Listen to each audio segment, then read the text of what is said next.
دا د میدان وردګو ولایت سید آباد ولسوالۍ په تنګي دره کې د حضرت عمر فاروق دارالیتام دی. دغه دارالیتام د حضرت عمر فاروق خیریه بنسټ، ملي تجارانو او سیمې اوسیدونکو په مالی مرسته په 9 میلیونه افغانیو رغول شوی چې بیت المقدس ته ورته جومات هم لري.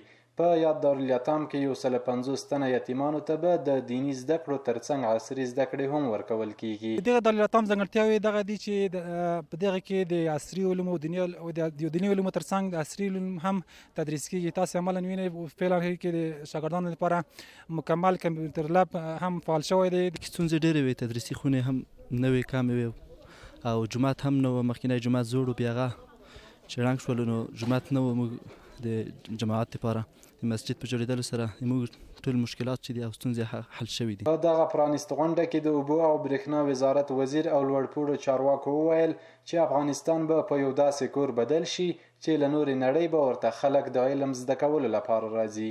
کومه دوره وکړه او منډې به یې وهلې، هله راځي پاکستان ته، هندوستان ته او فلانکي ځای ته دورې هلته ډېرې کېږي. خو نن لله الحمد چې ولاړ شي په هر ولایت کې خدای تعالی شیوخ راکړو، دستاربازیانې کېږي، دلته علما فارغېږي او زما امید ده چې په یو وخت کې به دغه بیا د علم داسې محور ګرځي دغه نظام، دغه حکومت چې له نورې دنیا څخه به بیا دلته خلک راځي. په هر ځای کې دستاربندي، په هر ځای کې مساجدو افتتاح، د مدارسو افتتاح او همدغه رنګه د عمل منفعه کارونو افتتاحګانې، لکه څنګه د موږ او تاسې مشرانو دا ذکر وکړو چې بنیادي کارونه په شمال کې او په جنوب کې په هر ورځ په هر ځای کې افتتاحګانې دي، نو دا یو ډېر غټ نعمت ده.